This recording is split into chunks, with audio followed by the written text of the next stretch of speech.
David Marquet, welcome back to Partnering Leadership. I am thrilled to have you in this conversation with me. Thanks, Mahan. Thanks for having me back on the show. David, your books have been instrumental to my thinking, the way I guide leaders and the challenges I see in leadership. So I encourage people to also listen to our episode 148 3 years ago, April 2022, when we talked more about intent-based leadership, power of leadership language. But this conversation would love to focus on your newest book, Distancing: How Great Leaders Reframe to Make Better Decisions. This, in my mind, is like the third book of the trilogy. Chapter one, turn ship around. So there I was, standing in the control room of the USS Santa Fe, captain of a nuclear submarine, and the engineer walks up to me. I'd been successful in getting the team to come to me and use the word intent, rather than me telling them what to do or even getting permission, which still means I have to tell them, yes, do that, start the reactor. They would say, hey, I intend to. So the engineer comes up to me one day, and it's been a long day and I'm tired. And he's like, yeah, Captain, so in order to handle the situation, what I intend to do is blah, blah, blah, blah, blah. And I'm thinking, that is a crap idea, because it's good for you, the engineer, but it's really going to be bad for the other parts of the submarine, the operations guys in the weapons department in particular. I was tempted to say, maybe you should think about it again. But I was tired, so I just said, you know what, just sit here, sit in my chair, and I'm going to get a cup of coffee. When I come back, I want you to tell me what you would do if you were me, if you were the captain. And 30 seconds later, I'm back, I got my coffee, and I said, so what did you come up with? The words coming out of his mouth are totally different. I don't understand it. And it's a good plan that involves the whole submarine.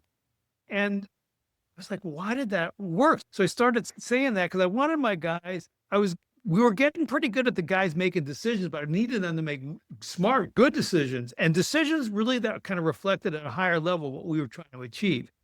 And I found that there were a certain set of questions, things like, what would you do if you were your replacement? What would you do if you were your kids? If you were your kids right now, what would they want you to do right now? If you were your 6 months from now self, you got to have a phone call with you in 6 months. Your 6 months from now self is going to tell you what you really should be doing right now. What would they say? And the words coming out of people's mouths are totally different. And I didn't really understand. I put it on the back shelf. Didn't really understand why it worked, but I was happy it worked. Blah, blah, blah. And so then I finally started to unpack it last couple of years, and I paired up with a psychologist, Dr. Mike Gillespie. I said, why does this work? And he said, well, there's a bunch of science behind that, and it's called distancing. And the problem is our default state. Now I'm going to use psychology words I don't really understand, but I can repeat them. We live in an immersed state, which is, I view the world from right here, from inside here, look out through my eyes, and that's my perspective on the world. I don't live the world like on the wall looking down at me. And we call that the immersed state. So we open the book with the story. You guys probably remember this, but it was about 10 years ago. It was a 777 coming into San Francisco, clear day, a long flight from Seoul, Korea, 12 hours, 307 people on board. And the pilot is being evaluated. His name is Lee. He's being evaluated for promotion to this next level. Okay, so that's stress level number one. It's a stressor.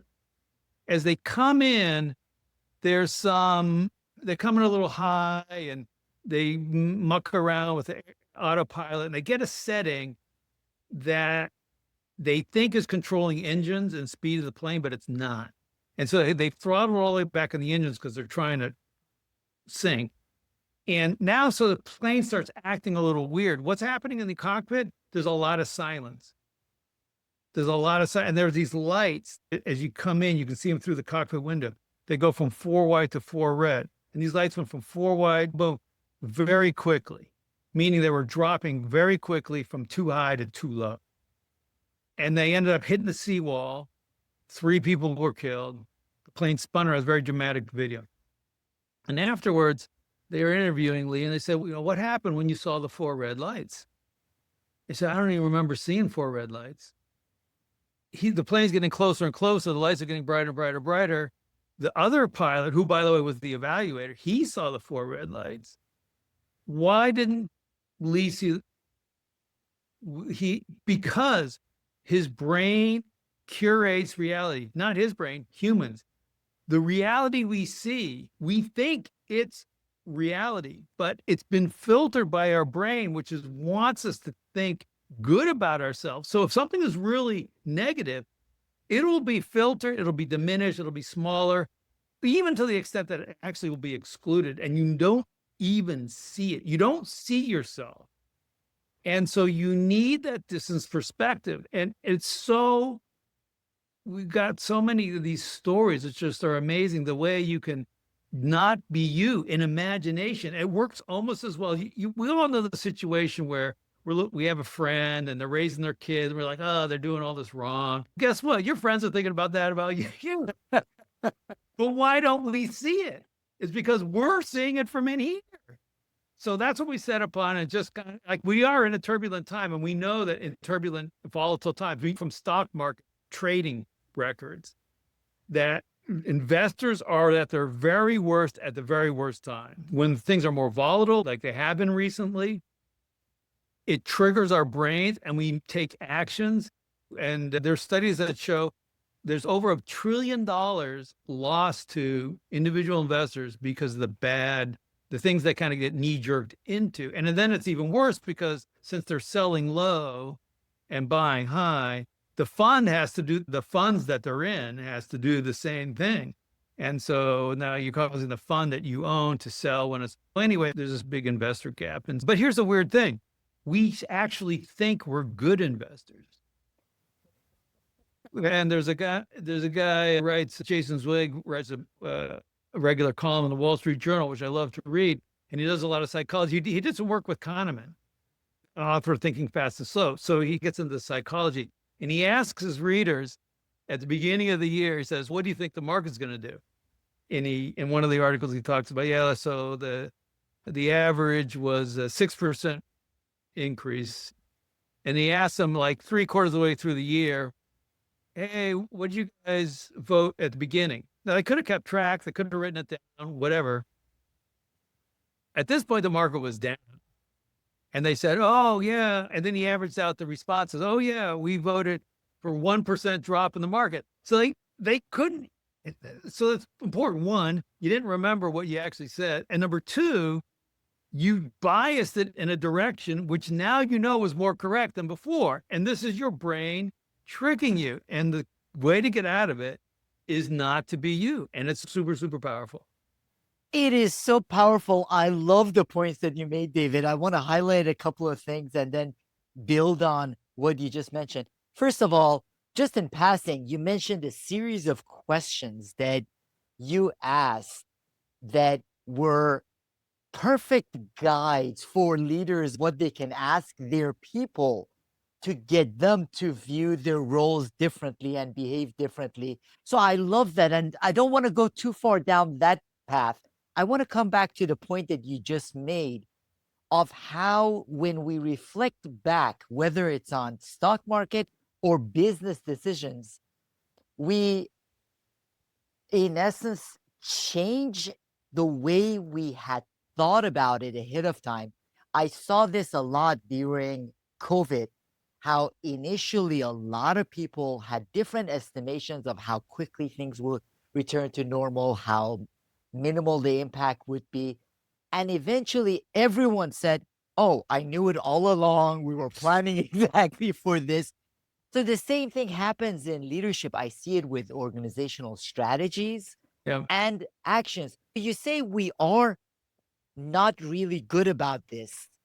And you challenge the advice to be present. You challenge that and say that mindset hurts more than helps. It's good sometimes. So I do some trail running.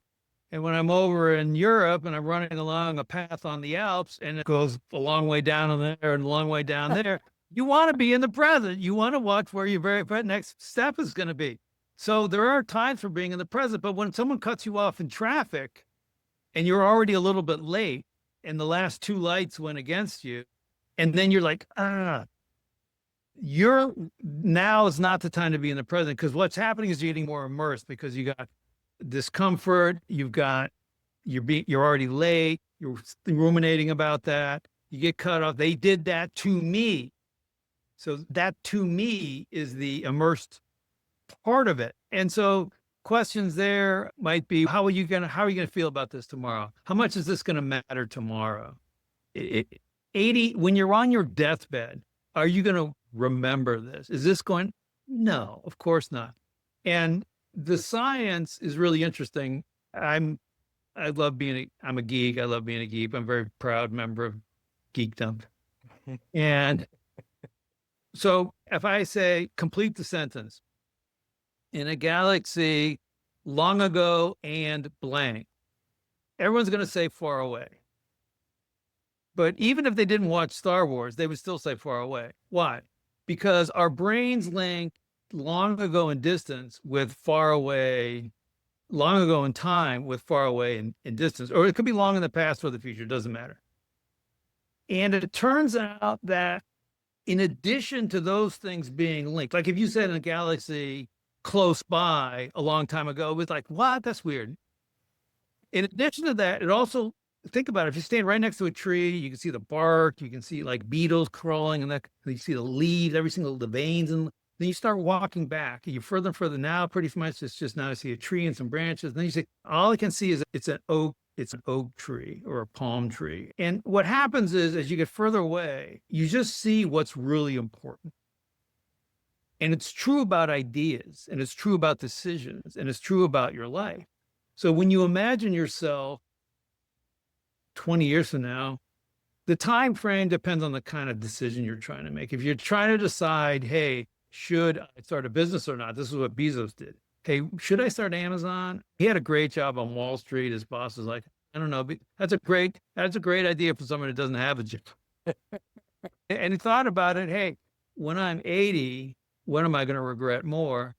And when you jump to the far side of the decision, look back on it, your brain reframes it as, what am I missing out on? As opposed to when you're in the front of the decision looking forward, it's like scary change. And so it shifts needle just a little bit towards a bias for action. I'm thinking about that now because we're thinking about moving to Europe or something like that. And I've been thinking about this for a couple of years. I remember, since I'm a writer and a speaker, I could be in, if there's an airport, great, I'm good. But we haven't done it, and we're going to do it this year. And I think this book's really helping me out. So it helps make those kind of decisions by you not being you. So I understand that, David, but the leaders that I deal with, and I imagine those that you speak to, you coach, you work with, feel that there is an onslaught of information and demands on them and their time. So while conceptually it's great, sure, distance yourself and reflect on how you would view this 20 years from now and all of those things. Yeah. They say, you know what? I have to deal with this shift that we're going through right now. This is a pain point. So how do you then distance when the world around you seems to be in chaos? That's when you need it even more. So we tell a story in the book that Andy Grove told in his book, Only the Paranoid Survive. And Grove, the scene is, it's the early 80s, and Grove and Gordon Moore, for whom, as we know, Moore's Law is named, were running Intel. Moore was the chairman of the board and Grove was the CEO. They were there at the beginning. And so for 15 years, they made a big company. They were famous. They got rich on what Intel made, which at the time was it was memory chips. It wasn't semiconductors. And by the early 80s, the memory chip market was commoditized, and they actually posted a loss. And they've been futzing around talking about this for over a year. Should we shift to microprocessors? We have this little tiny thing called a 4004 microprocessor, which we can't keep in stock, but it was just a tiny bit of the company. Should we throw in on that? And in the story, Grove says, hey, so I looked out the window. So this is distancing visually. He looks out the window over, sees the Ferris wheel. And he says, if we got fired, if we got replaced and they brought in 2 new people to run this company, what do you think they would do?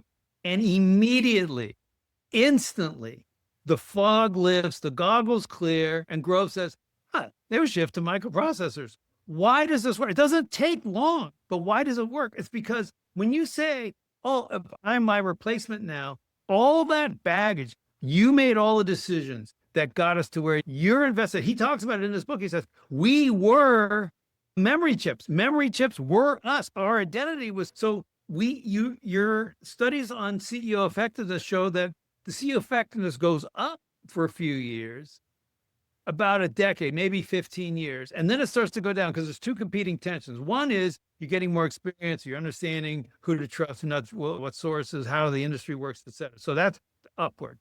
But the other thing that happens is you get solidified in your worldview and you start to accumulate all this legacy. You made that decision. You're the one who decided we would build this product 5 years ago. So now, even in the face of evidence, just like Pilot Lee landing the plane, in the face of evidence, it's not that you're a bad human or that you see it and you choose to not. It depends what you mean. Like your brain is filtering it. Sometimes it's even at the pre-conscious level. Sometimes it agrees to consciousness, and then you're like, yeah, no. And then you explain it away, multiple reasons. So it doesn't take long, but even just a question. Another one that's good is, let's say your team is doing a retrospective. Things went well, things didn't go well, you had a product launch, whatever. Maybe it's just a bi-weekly agile sprint retrospective.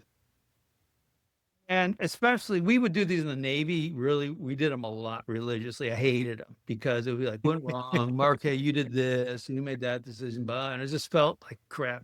So people become defensive. They actually remember it wrong. Who turned that switch? I don't.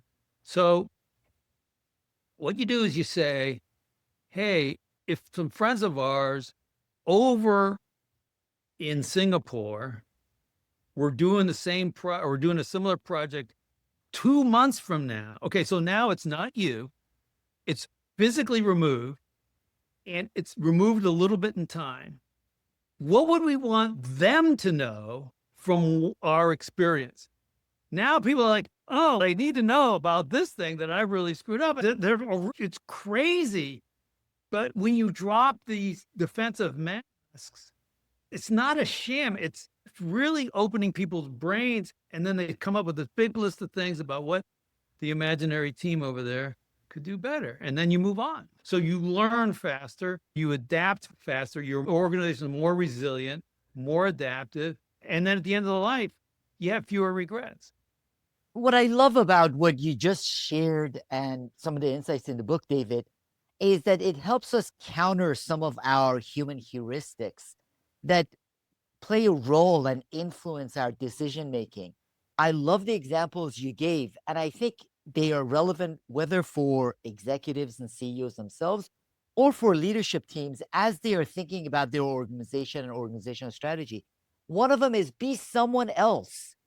It is very hard to do that, but if we intentionally are someone else and have that outside perspective, as the example you gave of Andy Grove, I love his thinking. Only the paranoid survive. Only if Intel had kept up that thinking. Be someone else. If someone was to come in, if a new leadership team was to come in and was to redo the strategy of the organization or think about it, how would they think about it? That separates us from some of the vested interests we have in supporting what we have done up to this point, that confirmation bias. So be someone else. You also mentioned be somewhere else as part of distancing. What role does that play? Yeah, there are 3 dimensions. Be someone else, be somewhere else, be sometime else. So be somewhere else. It's a little bit of a self-induced out-of-body experience. And we know in very traumatic situations, someone who's retelling, say they're being interviewed by the police after an assault. They'll say, this is a very common pattern. They'll start with, so I was walking through the park, blah, blah, blah. And then when the assault happens, they'll shift to third person. So then they'll say something like, so then they'll be referring to themselves in the third person. There's a word called Iliism, which means I'm referring to myself either as my name. So David had a good day, David had a bad day, David has to make a decision, or in third person.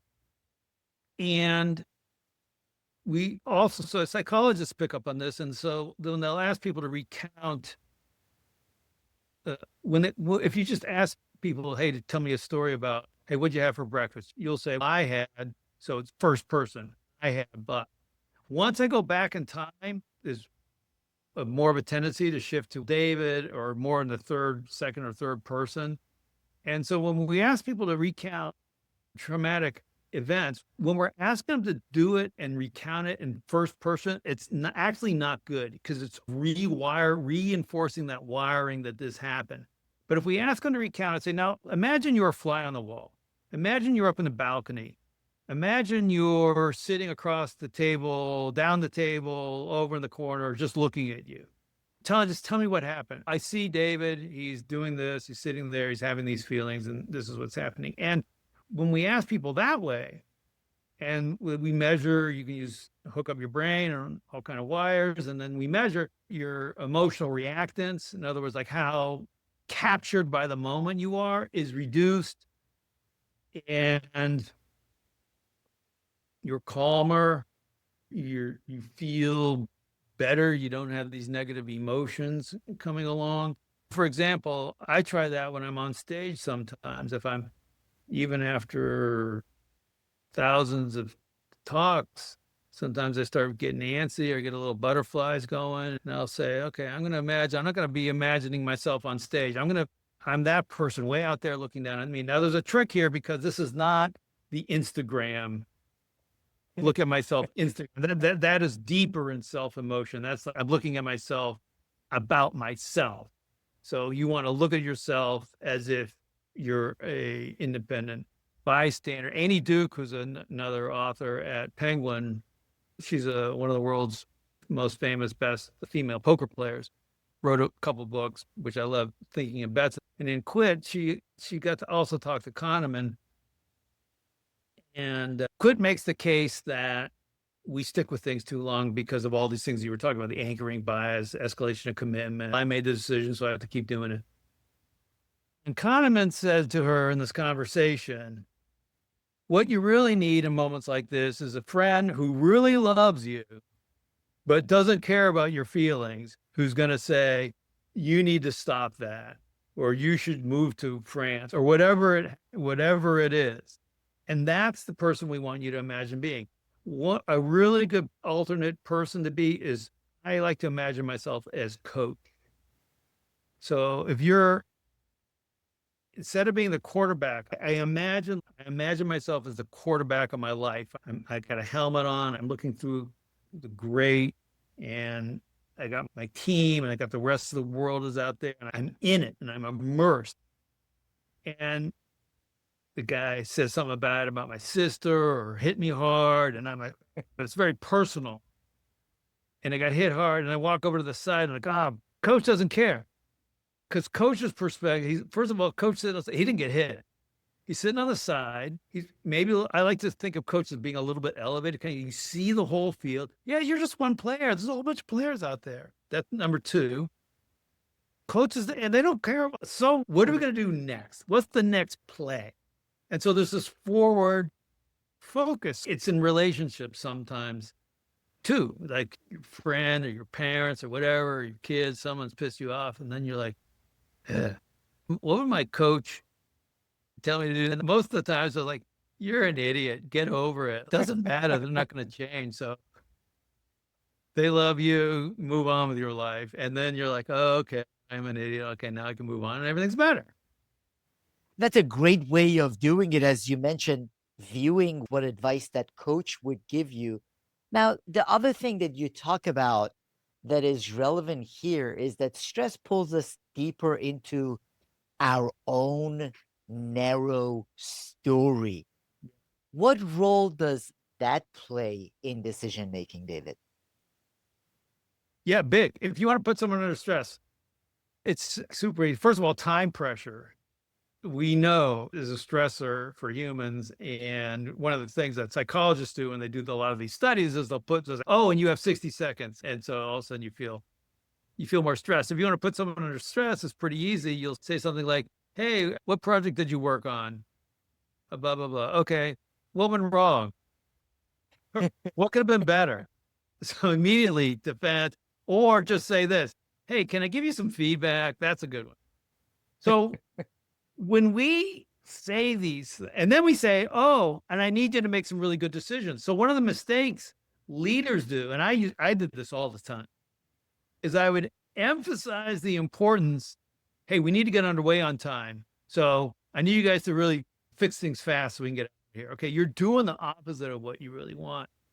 And everyone remembers the movie Frozen, and it was a big success, but Frozen was on a track to be just a giant dud. And when they went to the initial screenings in Hollywood, no one liked it. And it's an adaptation from The Ice Princess, one of the Grimm brothers fairy tales.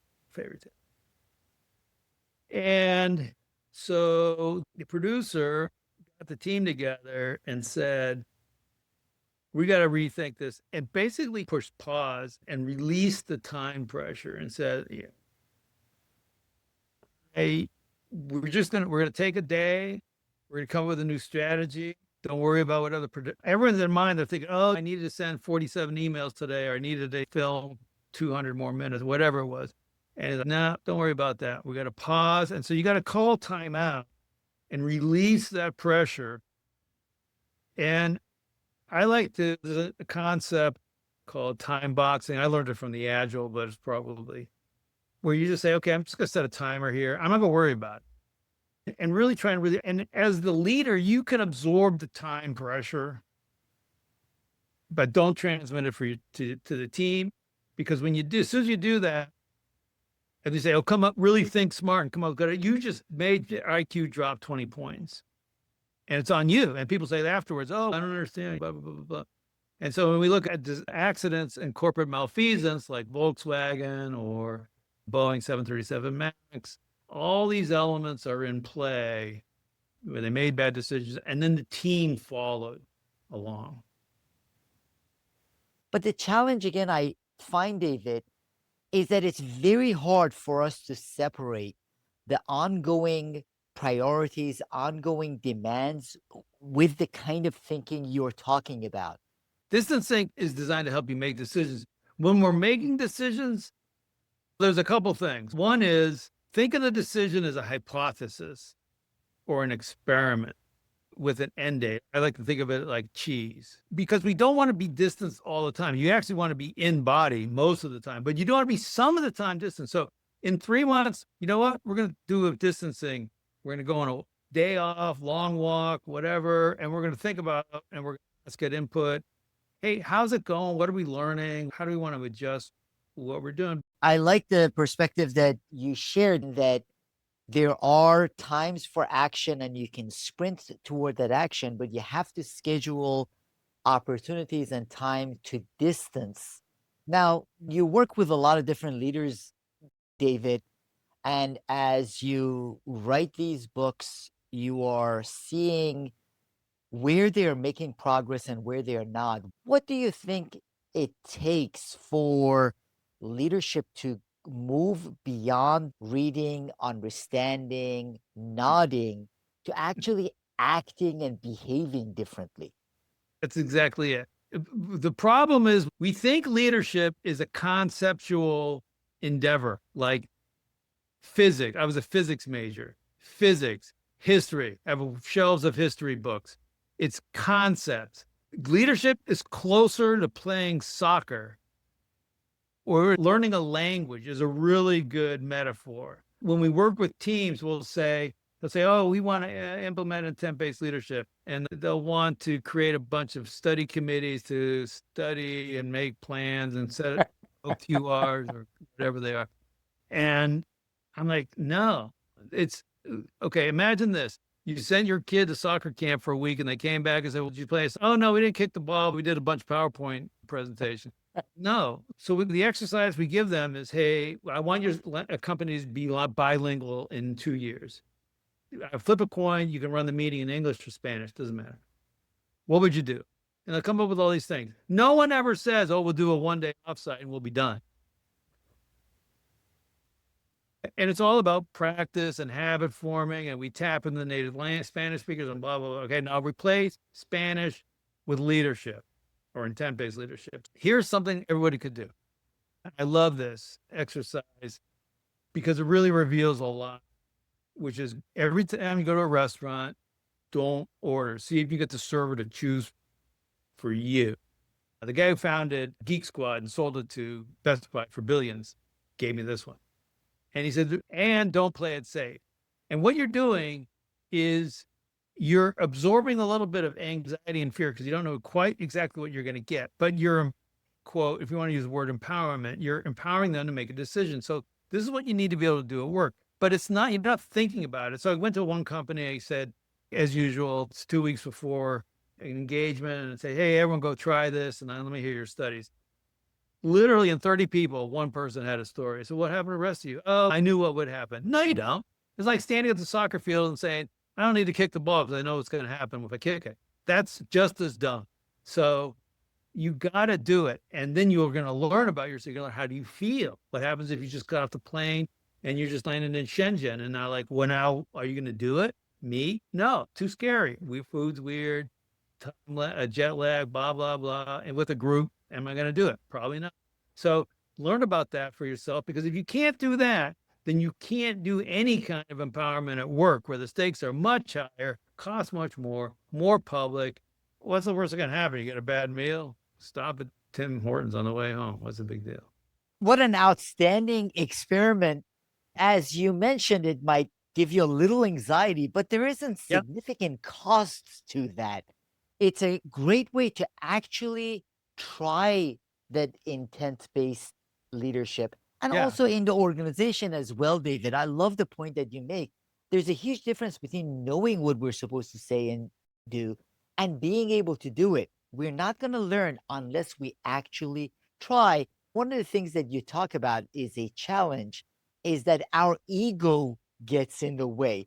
Now, that's not the case with any of the leaders I know or anyone who listens to this episode, because none of us, when you ask a leader, no one has big ego. And no one's a micromanager either, but 80% of people work for a micromanager. So how can we reflect on our egos getting in the way and control that and put that in check in order to be able to make better decisions?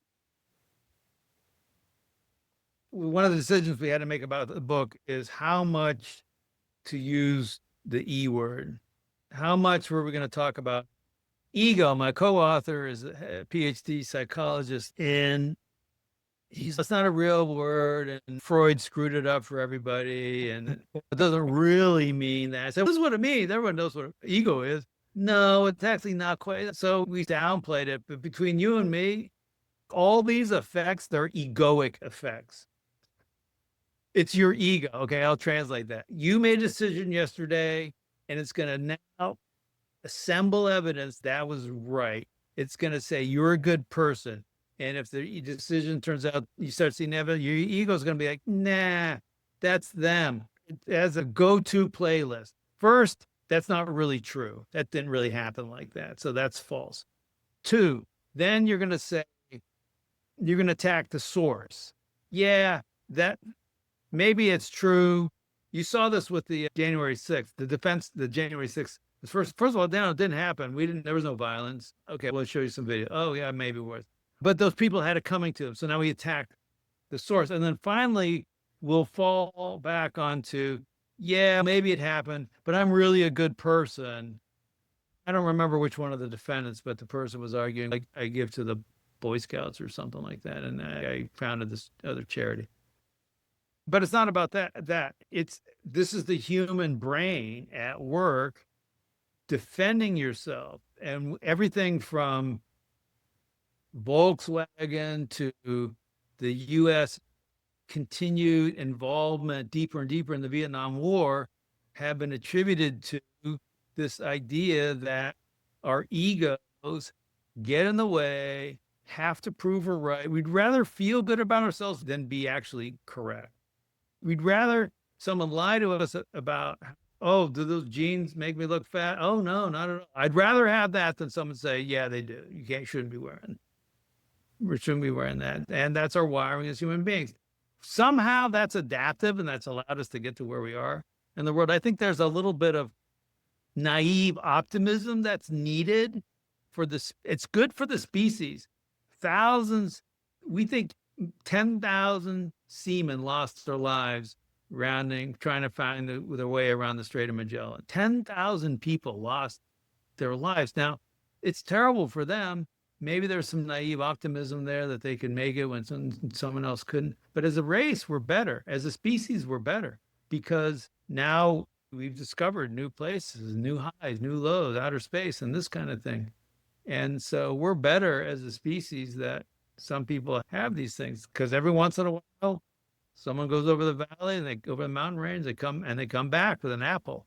And sometimes they go over the mountain range and they get killed by cannibal. Yeah, a lot of these things have contributed to us getting to where we are. The challenges from where we are to where we want to go, and the challenges we face now require different mindsets and different skill sets. And I love the fact that you mentioned and covered and are talking about ego. Whatever the Freudian definition of it, the reality of it is to be able to distance, David, as I was reading your book, which has a lot of outstanding insights, it does require separating ourselves from ego the way us normal people understand it. I'm not talking about the psychological definition of it, in that whether it's talking about this future framing or separating ourselves and being a fly on the wall, if we don't separate our ego, we will continue to find rationalization, even as that fly on the wall or that future framing. So you may or may not call this an egoic effect, but we know from studies, if I go to a big group and I say, write down the last 2 digits of your phone number, and then I say, now write down the number of countries in Africa, there will be a correlation between those 2 numbers. Now I said, did your ego, when I say that, not am I a bombast or thumping my chest in your face, but just does the fact that I view the world from my own perspective, from inside here looking out, did that influence what I wrote down for the number of countries in Africa? And it's like, no, of course not. How could it? Doesn't have anything to do with one, doesn't have to do with the other.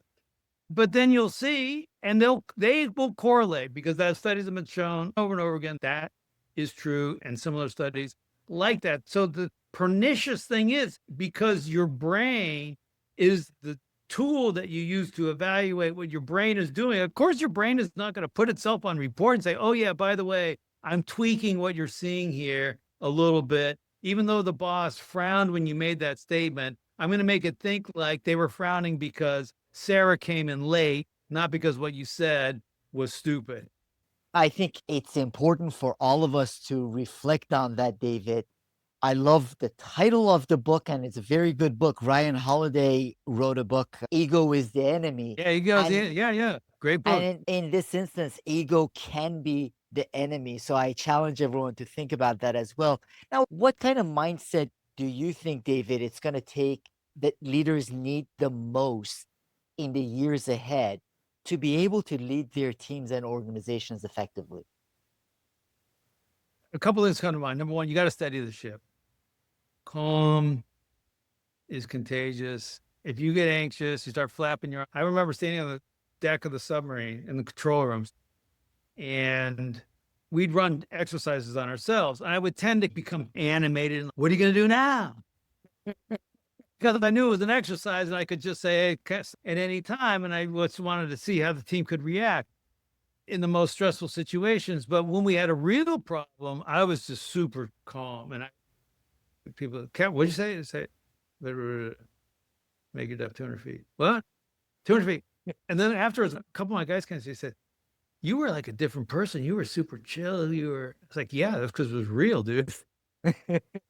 So you need that. But the other thing, guys, is the way I look at the world, and I go all around, talk to great, amazing companies, anywhere, throw a dart on the globe, anywhere. I don't care. It's not just Silicon Valley, Manhattan, Austin. It's anywhere. And amazing people doing amazing things. It's the thinking. The doing is going to get more and more commoditized. First, we had industrialization. We could make a big trench with a big digging machine. And then we went to technology. And now we've got AI. And more, the doing of the thing is no longer going to be the problem. I could sit here on my computer. I could run an AI model on my MacBook. It's crazy. And so I can deploy AI bots to do this, that, fix my website, whatever. The doing, but great. But what's it going to look like? What's it going to say?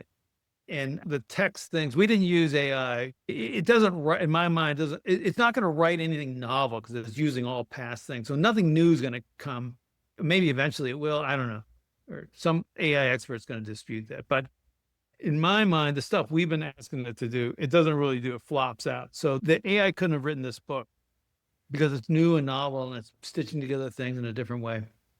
But the doing is becoming commoditized and the thinking's become more important. So the companies that have outsourced their thinking to consultants or to the boss or to somebody, the board or whatever, they are not going to do well because the long-term value of the doing is going to be $0 per hour. Amazon now has more robots than humans.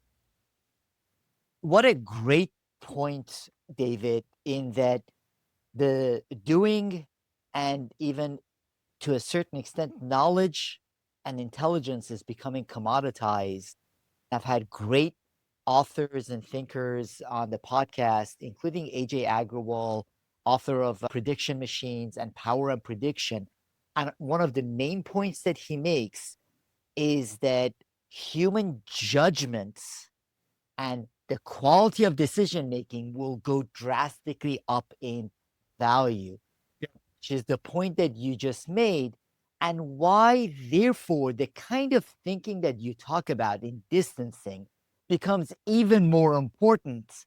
That's the value that humans and human leaders can add. Thanks for making the case that everyone needs to buy our new book. And I think that's right. I think that's a great summary of what I think is going on, because like you have to, like, even now, like we can prompt AI, and AI is starting to get better and better about saying, so would you like me to do this for you next? And dang, yeah, actually I would.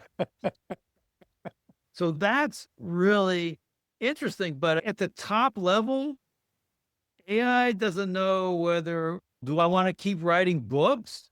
Or maybe I just want to go hike in the Alps. Like AI is not going to answer that question, or maybe it can't even ask it. I don't know. Maybe one day it will. Again, someone's going to prove me wrong.